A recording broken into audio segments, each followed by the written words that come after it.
Good day to everyone. I am Erica. For today's virtual tour, we'll take you on a fascinating museum tour in Las Piñas.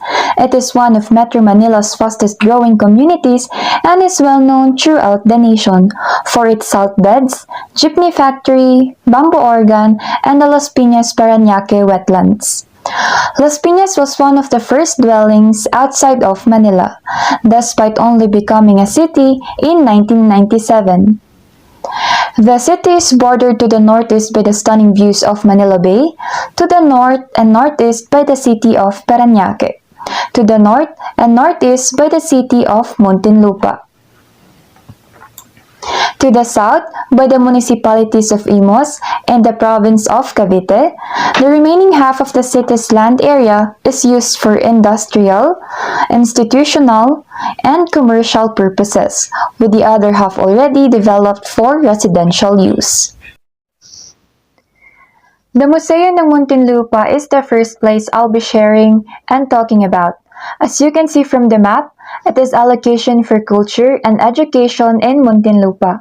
It serves as the main venue for showcasing and preserving the history, heritage, and culture of the Muntinlupeños for upcoming generations. As a city, Museo collects, preserves, researches, clarifies, and displays the material and immaterial heritage of Muntinlupa and its surroundings. It is the primary institution that promotes Muntinlupa's heritage, conservation through study, exhibitions, public programs, and even merchandise. Through performances, exhibitions, and training, it supports, celebrates, and fosters the culture and artistic excellence of the people of Muntinlupeños. The permanent galleries tell the inspiring story of how the city grew from a small fishing village to one of the most progressive and urbanized in the country. One will embark on a journey to tell the story of Muntinlupa over the years. The gallery names were inspired by the city's motto, Lakas, Vigor, Talino, Wisdom, and Buhay. The Buhay Gallery tells the story of Muntinlupa's early lifeways, from pre-colonial times to the Spanish colonial period.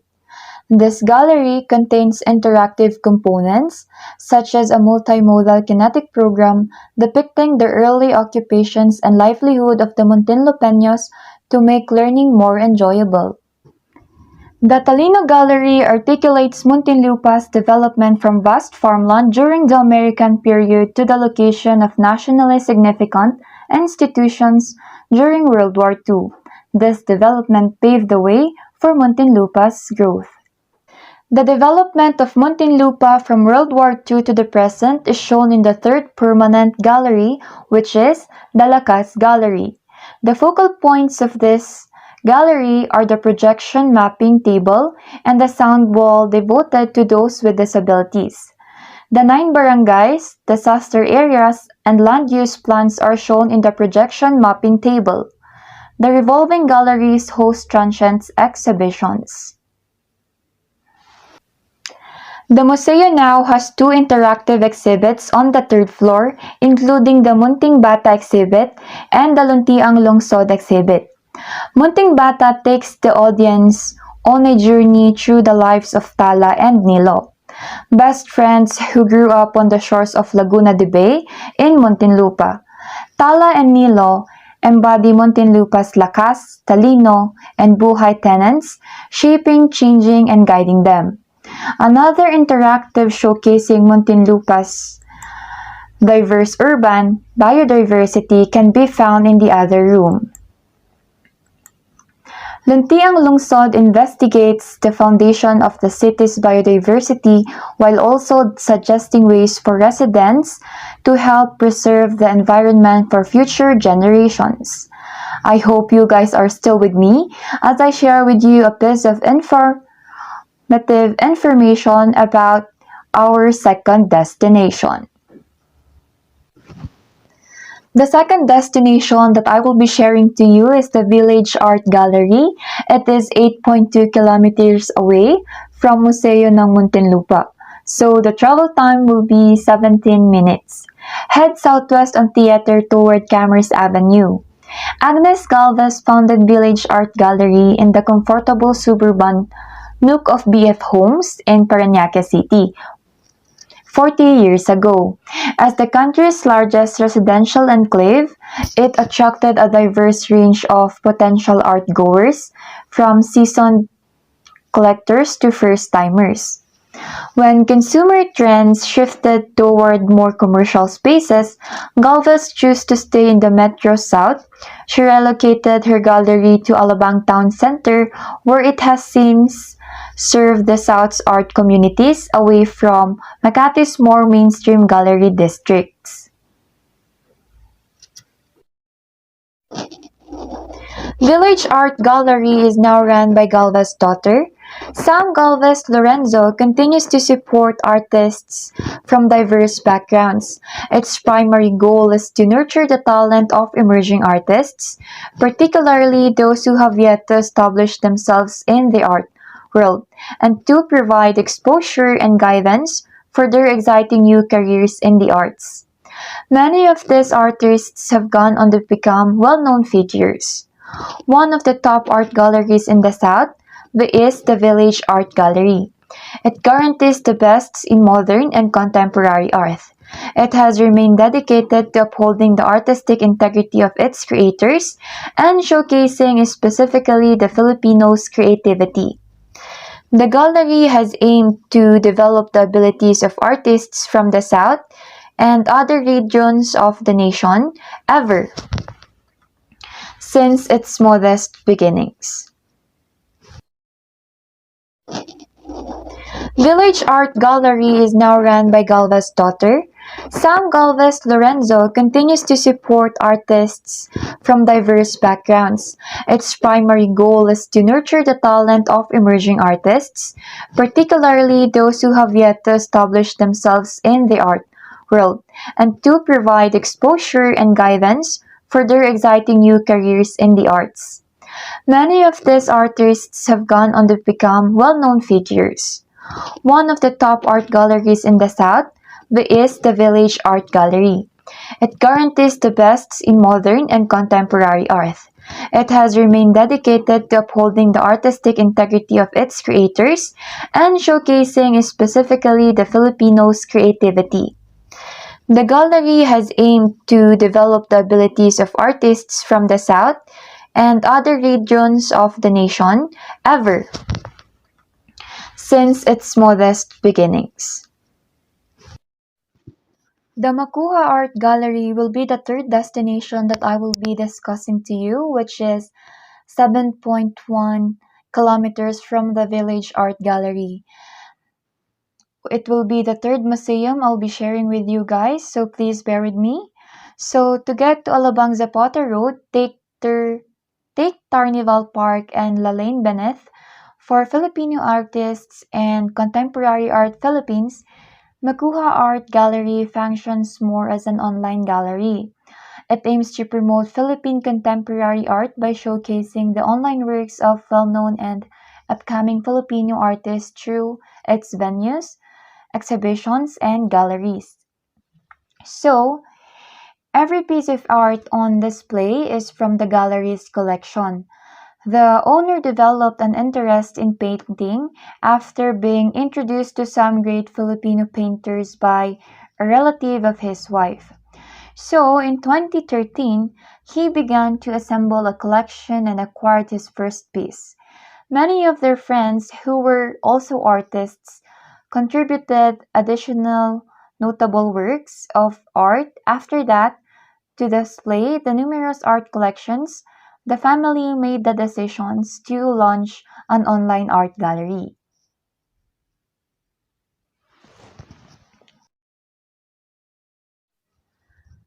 Filipino artists created works of art that are on display in the gallery. You can view the Kay Ganda ng Pilipinas, which was run by Jason V. Makuha of his Makuha Art Gallery, and Kant's Filipino Gallery. Its goal is to offer all Filipino artists a truly open and fair platform to exhibit and promote Filipino art via a genuinely open art competition. You can also view the Metamorphosis by Nelson Castillo, an outstanding example of an art shape shifting, while art dares the observers to discern meaning and discover value. They aim to create imagery that entices a retort and inquisitiveness, and if done well, art provokes thought because of this imprecise and comprehensive nature. Art spans an implausible gamut of ideas and themes, restricted only by each individual artist's ability to convey their meanings. Even more, the meaning is something different in the eye of each beholder, and that resourcefulness is the beauty of art.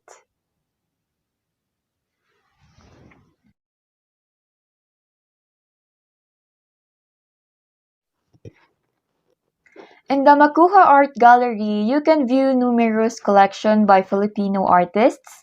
You can view the Fidel Sarmiento Pastel Collection, which is imprinted in everyday life, and his impressions of Filipino landscapes and still life at rest.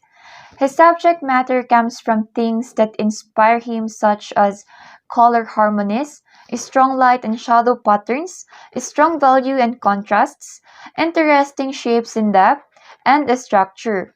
You can also view the Sepia Nude watercolor by Rafael Cusi aims to promote Philippine contemporary arts and Filipino artists. Adon Wilwaco art is unsolidified yet interpursed strokes of thick paint gracefully coated within the canvas. Each pigment judiciously sits on each other with a dramatic gestures and a premeditated chances that only matters can effectively execute. This expressive abstract paintings like a composition send their audiences into a soothing and meditative state like music on the walls, moving lyrically piece to piece. Overall, he nurtures a quality of impenetrable voluptuousness and palpable enchantment.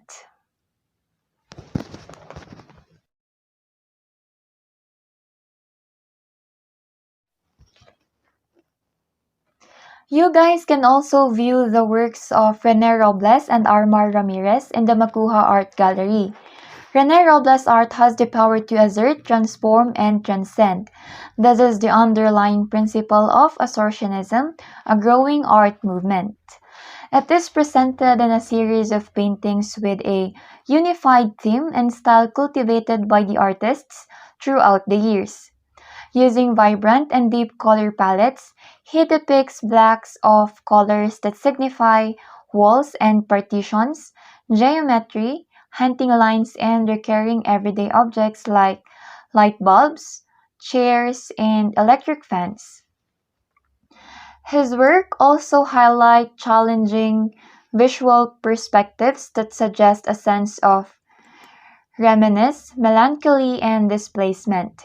Armor Ramirez works as a freelance visual artist, whose specialty is in portraits and designing.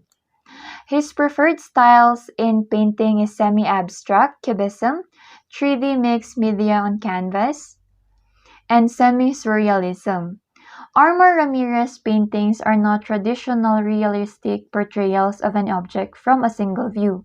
His abstraction is often superimposed with a various planes and facets of themes, a small plate-shaped area bounded by straight or curved lines typically laid out in overlapping layers. His conceptual work, which in most instances also satisfy the viewer as a three-dimensional design that is constant, often witty allusions to the everyday world.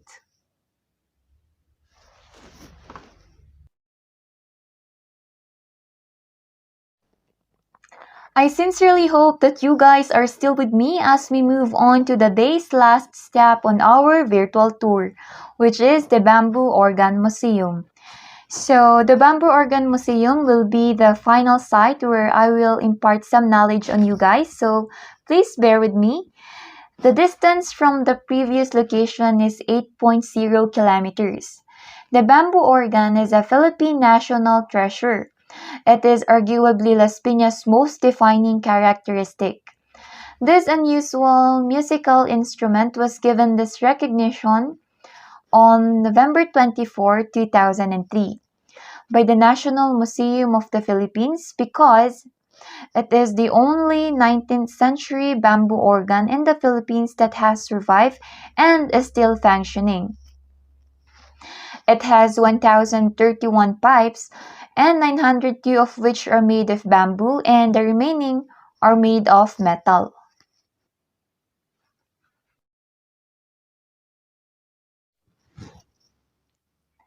The church, which was constructed between 1797 and 1819, has earthquake Baroque architecture and is primarily constructed of adobe stones. In order to return the building and grounds to their original condition, renovations had to be carried out with the help of neighborhood and the local community. Francisco Babi Mausa and Ludwig Alvarez, the two architects, successfully oversaw the renovation from 1971 to 1975. Since the meticulous restoration of the bamboo organ, a festival called the International Bamboo Organ Festival is held every February to honor this work of art. This yearly musical and cultural event is put on the Bamboo Organ Foundation Incorporation in collaboration with the residents of Las Piñas. The festival goal is to preserve and advance Las Piñas' rich cultural heritage, and both well-known international and local artists have taken part in this celebration. So, numerous local and international visitors, as well as fans of all genres of music, flock here. So, if you guys are interested to visit the Bamboo Organ Museum, it is best to go during the bamboo organ performances, which take daily from 8 a.m. to noon and from 2 p.m. to 6 p.m. And the tour package costs will be 50 pesos per person. So thank you guys for listening. I hope you all enjoyed today's informative virtual tour.